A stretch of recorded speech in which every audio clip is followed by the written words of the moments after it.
नाज़रीन, ब्रेक से पहले बात हो रही थी डॉक्टर अस्मा अहमद के साथ पॉलीसिस्टिक ओवेरियन सिंड्रोम के मुतालिक। आइए बातचीत का सिलसिला आगे बढ़ाएं। डॉक्टर साहब, पॉलीसिस्टिक ओवेरियन सिंड्रोम के इलाज पर जैसे हमने बात की थी, आपने बताया था मुख्तलिफ़ अद्वियात दी जाती हैं जो शिकायत को देख कर दी जाती हैं या जो अलामात सामने आ रही होती हैं उनकी मुनासबत से। मैं आपसे ये पूछना चाहूँगा कि बेशुमार बीमारियाँ ऐसी होती हैं जिसमें मरीज़ ख़ुद एक मुस्बत किरदार अदा कर सकता है अपने इलाज में। क्या ये लोग भी इस तरह एक पॉजिटिव रोल अदा कर सकते हैं? बिल्कुल, बिकॉज़ वही मैंने आपसे कहा है कि बहुत ही फ्रस्ट्रेटिंग कभी कभार जो है सिचुएशन हो जाती है कि मरीज़ जो है सब कुछ छोड़ देते हैं, ट्रीटमेंट सारी है वो कहते हैं कि कुछ ठीक ही नहीं हो रहा। बिकॉज़ इसमें जो है इवन ट्रीटमेंट भी जो है थोड़ा सा टाइम लगता है उसमें भी इफ़ेक्ट करने में, बिकॉज़ जो हेयर फॉलिकल जो उसकी एक ग्रोथ होती है, एक साइकिल होती है, वो भी कुछ महीनों की होती है। जी। तो अगर मैं किसी को हिर्स्यूटिज़म की वजह से या बालों की वजह से या स्किन में एक्नी की वजह से ट्रीटमेंट दे रही हूँ, so it will take some time to work. तो थोड़ा सा पेशेंस चाहिए होता है, तो दिस इज़ वेरी इंपॉर्टेंट। दूसरा ये कि पॉलीसिस्टिक बहुत सारे मैंने पेशेंट्स देखे हैं ओवेरियन सिंड्रोम के साथ, जो आगे जाकर उनमें थोड़ा सा डिप्रेशन भी डेवलप हो जाता है बिकॉज ऑफ दिस प्रॉब्लम कि हिर्स्यूटिज़म थोड़ा सा सोशल प्रॉब्लम है, एक सोशल बिल्कुल। स्टिग्मा, इनफर्टिलिटी, अगर कोई जहाँ इस पर तरह की बाल चीज़ें नहीं हैं होने चाहिए वहाँ पर आने लगते हैं और जहाँ पर होने चाहिए वहाँ पर कम वहाँ होने पे कम लगते हैं। होने लगते हैं। तो वो पेशेंट जिनमें बहुत सिग्निफिकेंट सिम्टम्स होते हैं, बहुत सिवियर सिम्टम्स होते हैं, तो उनको ज़रा डिप्रेशन और ये सारी चीज़ें भी डेवलप हो जाती हैं। तो साइकोलॉजिकल एस्पेक्ट भी जो है वो इवन डॉक्टर्स को भी इन पेशेंट्स का देखना चाहिए कि किस तरह से काउंसलिंग की जाए, किस तरह से उनको जो है वो मेडिकेशन के साथ चीज़ें बताई जाएँ कि जब भी आप ट्रीटमेंट शुरू करें तो आप उनको बता दें कि कॉस्मेटिक ट्रीटमेंट साथ बहुत ज़रूरी है और कितना टाइम लगेगा ट्रीटमेंट को काम करने में। तो दिस इज़ वेरी इंपॉर्टेंट। दूसरा जो है वो उनका मस्बत जो है वो ये हो सकता है कि अपना वज़न वो अगर थोड़ा सा कंट्रोल करेंगे, जिसमें 5 to 7% वेट लॉस ज़रूर होना चाहिए ओबीस ख़वातीन, तो उससे भी जो है काफ़ी फ़र्क पड़ता है। लाइफ़स्टाइल इंटरवेंशन की जो हम बात करते हैं, तो ये वो ट्रीटमेंट है कि एक तो डॉक्टर आपके साथ जो है वो ट्रीटमेंट आपको दे रहा है in the form of medical treatment, और कुछ चीज़ें हैं जो कि आप खुद करके अपने लाइफ़स्टाइल चेंजेस के साथ आप जो है उस पर काबू पा सकते हैं। अच्छा, मोटापा एक ऐसी चीज़ है जो कि बड़ी वेरिएबल है। फॉर एग्ज़ाम्पल कुछ लोग थोड़े से मोटे होते हैं, कुछ लोग हद से ज़्यादा होते हैं। और देखा जाए तो इस मामले के इलाज की बात अगर की जाए तो इसके अंदर भी बहुत सारे तरीक़े अपनाए जाते हैं। फॉर एग्ज़ाम्पल सर्जरीज़ भी की जाती हैं, लाइपोसक्शन वगैरह बहुत मशहूर रही हैं इस मामले में। तो मैंने ये देखा है कि अक्सर व बेशतर जब लोग मोटे हो जाते हैं तो वो डॉक्टर के पास इस कंप्लेन के साथ जब रुजू करते हैं तो वो ये कहते हैं कि इलाज कर दें ऐसा जिससे वज़न कम हो जाए, जबकि वो अपनी तरफ से कोई इनपुट देना नहीं चाहते। इस मुनासबत से मैं आपसे ये पूछना चाहूँगा कि ख़ासकर इन ख़वातीन के अंदर जब मोटापा सामने आता है तो should they work by themselves या इस तरह की कोई सर्जिकल टेक्निक भी अपनाई जा सकती है? देखिए, सर्जिकल टेक्निक तो सिर्फ उन लोगों के लिए है जिनमें मोटापे की वजह से इतनी ज़्यादा जो है प्रॉब्लम हो चुकी हैं कि अब वो चल नहीं सकते, आर्थराइटिस हो गया है, दे कांट इवन वॉक, इस तरह की चीज़ें डेवलप हो गई हैं। सर्जिकल टेक्निक उन लोगों के लिए नहीं है जो चल फिर रहे हैं, जो अपनी खुद लाइफस्टाइल चेंजेस से, अपनी मोटिवेशन से अपना वज़न को काबू ला सकते हैं। तो सर्जरी का रोल ही उसी वक्त आता है जब आपने सारी चीज़ें कर ली, आपने सब कुछ करके देख लिया, बट कुछ भी काम नहीं कर रहा है।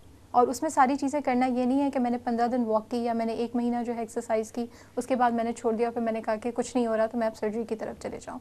तो जी। सर्जरी का टाइम ही उसी वक्त आता है जो बेरियाट्रिक सर्जरी की जो आप बात करें, जो अब नई फॉर्म ऑफ जी। सर्जरी शुरू हुई हैं और पाकिस्तान में भी आना शुरू हो गई हैं। बेरियाट्रिक सर्जरी पे नहीं है तो हम उस पर बात नहीं कर रहे हैं, जी। लेकिन सर्जरी का रोल जो है उसी वक्त आता है जब इतनी ज़्यादा प्रॉब्लम्स जो हैं खड़े हो गए हैं कि अब कुछ नहीं किया जा सकता और अब कोई लाइफस्टाइल इंटरवेंशन काम नहीं कर रही है।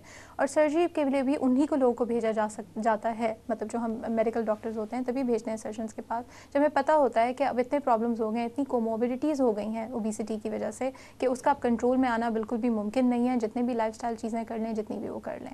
दवाइयाँ जो हैं बहुत पहले जो हैं वो मौजूद होती थी वज़न कम करने के लिए, जो आहिस्ता आहिस्ता करके बैन हो गई हैं, जिनके साइड इफ़ेक्ट सामने आए हैं, तो अब दवाइयों के पास भी हमारे पास इतना इतने ज़्यादा ऑप्शन ऑप्शंस नहीं नहीं है। हैं। सो हमारे पास एक ही ऑप्शन है जो सबसे बेस्ट ऑप्शन है, और ख़वातीन के लिए तो बहुत है, बिकॉज़ अगर वो टाइम निकाल सकती हैं, अगर वो ख़वातीन जो घर में होती हैं, काम नहीं करती, इवन जो काम भी करती हैं, वीकेंड्स पे इतना टाइम तो निकाला जा सकता है, तो lifestyle is the best option, lifestyle intervention is the best option जिसके ज़रिए वज़न को कंट्रोल किया जा सकता है। और इसमें पॉलीसिस्टिक ओवेरियन सिंड्रोम में देखा गया है कि जब मरीज़ों ने अपना वज़न कंट्रोल किया है तो उनके प्रॉब्लम्स भी जो है वो काफ़ी ठीक हुए हैं। कुछ ऐसी दवाइयाँ हैं जो हम दे सकते हैं जिनको हम वेट न्यूट्रल मेडिसिन कहते हैं, जो बॉडी में इंसुलिन रेजिस्टेंस भी कम करती है, और वो जो है वो अगर आप आप कोई काम कर रहे हैं, कोई एक्सरसाइज कर रहे हैं, कोई भी इंटरवेंशन कर रहे हैं, तो वो आपको हेल्प करेगी वज़न रिड्यूस करने में। तो these medications are not called weight reducing medicine, इनको वेट न्यूट्रल मेडिसिन कहते हैं। ये वो काम करती हैं कि आपकी बॉडी में इंसुलिन रेजिस्टेंस कम करेंगी। तो वो मेडिसिन हम पॉलीसिस्टिक ओवेरियन सिंड्रोम के पेशेंट्स को देते हैं। लेकिन अगर उसके साथ वो कोई लाइफस्टाइल इंटरवेंशन नहीं करेंगे, कोई मेहनत नहीं करेंगे, तो वो दवाई भी कुछ नहीं करेगी। अच्छा डॉक्टर साहब, इंसुलिन रेजिस्टेंस की बिना पर जो ज़्यादतीस सामने आती है, उसके इलाज में जो अद्वियात दी जाती हैं वो क्या नॉर्मल ज़्यादतीस से मुख्तलिफ होती हैं? नहीं, वो भी नॉर्मल ज़्यादतीज़ में हम ये सारी दवाएं यूज़ करते हैं जो इंसुलिन रेजिस्टेंस, बिकॉज जो टाइप 2 डायबिटीज़ की बात होती है या जो पॉलीसिस्टिक ओवेरियन सिंड्रोम में जो ज़्यादतीज़ होती है वो होती ही टाइप 2 है, और that occurs because of insulin resistance. उसमें दो फिनोमेना होते हैं कि एक तो आपका लबलबा जो है वो कम काम कर रहा है, और दूसरा जितना काम कर रहा है वो भी इनफेक्टिवली काम कर रहा है, वो इतना अच्छा काम नहीं कर रहा, which is called insulin resistance. जी बिल्कुल। तो अर्ली जो मेडिकेशंस होती हैं वो इसी तरह की होती हैं जो कि इस रेजिस्टेंस को बेहतर करें, ताकि जो है वो दो चीज़ें हो सकें कि मोटापा कम हो, रेजिस्टेंस बेहतर हो, डायबिटीज़ होने के चांसेस कम से कम हो। तो अगर उस लेवल पे अगर आप इस चीज़ को ख़त्म नहीं करेंगे तो अल्टीमेटली क्या होगा कि जो शुरू में 40% जो है पेनक्रियास थका हुआ था वो 50 हुआ, वो 60 हुआ, 70 हुआ, और वो 100% पर उसने काम करना ख़त्म कर दिया।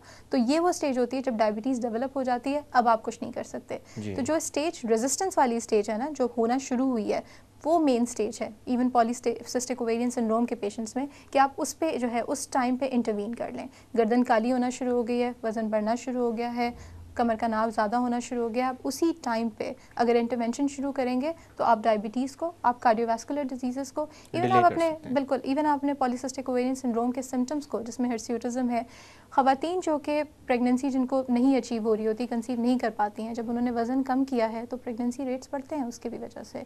तो वज़न कम करने से आपके सारे मसले जो है वो सॉल्व हो सकते हैं। अच्छा डॉक्टर साहब, जैसे कि आपने स्किन की प्रॉब्लम्स का तज़किरा किया, स्किन ऑयली हो जाती है, एक्नी का प्रॉब्लम शुरू हो जाता है, इसी तरह से डायबिटीज़ वगैरह भी, इन बीमारियों में डाइट भी एक बहुत अहम रोल रखती है।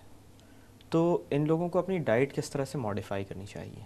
डाइट में वही चीज़ें जो आपको मोटापे की तरफ लेकर जाती हैं ज़्यादा, जिसमें मीठे का इस्तेमाल हो गया, चिकनाई का इस्तेमाल हो गया है, वो चीज़ें आपने जो है अवॉइड करनी है, जिसकी वजह से आपको ज़्यादतीज़ होने के चांसेस ज़्यादा होते हैं, और दिल के असरात होने के साथ ज़्यादा चांसेस होते हैं, ब्लड प्रेशर, कोलेस्ट्रॉल। तो आपकी जो ग़ज़ा है उसमें जो है वो कार्बोहाइड्रेट जो है वो अच्छे वाला हो और कम मिकदार में हो। फ़ैट भी जो है वो 30% से ज़्यादा नहीं होना चाहिए, और जितना भी आप फ़ैट ले रहे हैं उसमें जो फ़ैट की जो वैरायटी है दैट इज़ वेरी इंपॉर्टेंट। ये कहते हैं ना, एक सैचुरेटेड फ़ैट होता है, एक अनसैचुरेटेड फ़ैट होता है, एक पॉली अनसैचुरेटेड होता है। तो वो वाला फ़ैट जो कि मार्जरीन्स में होता है, बटर में होता है, जिसको हम ट्रांस फैटी एसिड्स कहते हैं, जो कि बेकरी स्टफ़ में होता है, वो आपने अवॉइड करना है। जो नट्स वाला फ़ैट है, जो फ़िश वाला फ़ैट है, वो अच्छा है। प्रोटीन का इस्तेमाल जो है एक मिकदार में करना है। तो आपकी डाइट, ये नहीं कोई कहता आपसे कि आप क्रैश, अगर आपको पॉलीसिस्टिक ओवेरियन सिंड्रोम हो गया है तो आप क्रैश डाइट पे चले जाएं, आप एटकिंस कर लें, आप ये सारी चीज़ें कर लें। नहीं, आपकी डाइट जो है बहुत प्रैक्टिकल होनी चाहिए, जिसमें जो है वो हर चीज़ होनी चाहिए, वाइटामिन्स का, मिनरल्स, फ्रूट्स, वेजिटेबल्स, ये सारी चीज़ें आप ज़रा ज़्यादा इस्तेमाल करें। जो तली हुई चीज़ें हैं, जो ऑयली स्टफ़ हैं, आपने उनको अवॉइड करना है। अच्छा डॉक्टर साहब, गुजरते हुए वक्त के साथ साथ कार्डियक डिजीज़ के अंदर बहुत तेज़ी से इजाफा हो रहा है। अब पहले एक वक्त था जबकि एज कंसिडर की जाती थी कि 40 एंड अबव के अंदर ये प्रॉब्लम सामने आएंगी, जबकि अब ये स्टैटिस्टिक्स बहुत पीछे आ चुके हैं। काफ़ी यंग लोगों के अंदर भी हमारे पास मतलब रिकॉर्डेड केसेस हैं जिसके अंदर हार्ट अटैक के साथ मरीज़ आए। तो इस मुनासबत से मैं आपसे ये पूछना चाहूँगा कि कार्डियक स्क्रीनिंग इन लोगों में कितनी इंपॉर्टेंट है और वो किस एज के बाद स्टार्ट करनी चाहिए? कार्डियक स्क्रीनिंग के पॉइंट ऑफ व्यू से अगर आपको सिम्टम्स नहीं हो रहे तो आपने सिर्फ प्रिवेंशन की बात करनी है। इसका मतलब है कि आपने सिर्फ अपने रिस्क फैक्टर्स को कंट्रोल करना है। हर पेशेंट का जो है वो ईसीजी या कार्डियक टेस्ट, जिसमें एको और ये सारी चीज़ें हो गई, उसको कराने की कोई इंडिकेशन नहीं है, बिकॉज अगर पेशेंट को सिम्टम्स नहीं हो रहे तो आप क्या अचीव करेंगे। तो उसमें सिर्फ ये है कि प्रिवेंशन की बात की जाए towards cardiovascular disease, risk factors. तो रिस्क फैक्टर्स की जो प्रिवेंशन है वो सबसे ज़्यादा इंपॉर्टेंट है। स्क्रीनिंग में जो पॉलीसिस्टिक ओवेरियन सिंड्रोम में जो रिकमेंडेड है, वो मोस्ट इंपॉर्टेंट चीज़ जो है वो स्क्रीनिंग फॉर डायबिटीज़ है, स्क्रीनिंग फॉर कोलेस्ट्रॉल है, स्क्रीनिंग फॉर हाइपरटेंशन है, कि आप ब्लड प्रेशर ज़रूर अपना चेक करवाएं जब भी आप डॉक्टर के पास जाते हैं। आप अपना कोलेस्ट्रॉल साल में एक दफ़ा चेक करवा लें, आप साल में एक दफ़ा अपनी शुगर चेक करवा लें। लेकिन जो स्क्रीनिंग फॉर कार्डियोवास्कुलर बात होती है उसमें हम प्रिवेंशन की बात करते हैं कि आप रिस्क फैक्टर्स को जितना प्रिवेंट कर सकते हैं वो करें। हाँ, अगर आपको सिम्टम्स हो रहे हैं, अगर आपको उसके साथ आपकी फैमिली हिस्ट्री है, तो फिर ज़रूर आपने जो है वो अपना ज़रूर मुआयना करवाना है, अपने दूसरे जो है फर्दर टेस्ट ज़रूर करवाना है। अच्छा, इसी तरह से हार्मोनल चेंजेस का बहुत गहरा ताल्लुक़ होता है फीमेल रिप्रोडक्टिव सिस्टम के अंदर होने वाले कैंसर्स के साथ। तो क्या इन कैंसर्स का रेशो भी, क्योंकि हार्मोन्स में तब्दीलियाँ आ रही हैं, बढ़ जाता है इन ख़वातीन में? That's also very good question. होता यह है कि हर महीने अगर ओव्यूलेशन नहीं होती है, सो यूट्रस जो है उसकी इन्वायरमेंट इतनी अच्छी नहीं रहती है, बिकॉज अगर मेंस्ट्रुएशन नहीं हो रही है फीमेल्स में तो यूट्रस जो है फिर वो प्रोलिफरेट करना शुरू कर देता है। तो उसकी वजह से जो है वो जो एंडोमेट्रियल कैंसर या जो हम यूट्रस के कैंसर होते हैं वो उसके होने के चांसेस ज़्यादा होते हैं। तो जो दवाई दी जाती है, जो दवाइयाँ दी जाती हैं पॉलीसिस्टिक ओवेरियन सिंड्रोम में ताकि हर महीने जो है मेंस्ट्रुएशन हो, वो बहुत ज़रूरी होती हैं, क्योंकि अगर जी। वो नहीं दी जाएंगी तो उसकी वजह से अगर यूट्रस प्रोलिफरेट कर जाता है तो आगे जाके जो है वो हाइपरप्लेजिया और ये सारी चीज़ें जो है उसके चांसेस बढ़ जाते हैं। जो कैंसर्स की बात की, that is also one of the risk factor. तो ज़रूरी है कि अगर आपको ये अलामात हो रही हैं तो आप ज़रूर अपने डॉक्टर के पास जाएं और ऐसी दवाइयाँ ज़रूर मिलनी चाहिए जिससे यूट्रस की इन्वायरमेंट जो है वो ख़राब ना हो। और यही वजह है कि यंग लड़कियों के अंदर अगर मेंस्ट्रुअल प्रॉब्लम सामने आ रही हैं तो बर वक्त उनका इलाज करवाया जी, जाए। बर वक्त उनका इलाज किया जाए, ज़रूरी है। डॉक्टर साहब यहाँ पे थोड़ी देर के लिए बातों का सिलसिला रोकते हैं। नाज़रीन, वक्त हुआ एक छोटी सी कमर्शियल ब्रेक का। ब्रेक से वापस आकर पॉलीसिस्टिक ओवेरियन सिंड्रोम के मुतालिक मज़ीद बात की जाएगी। Don't go anywhere.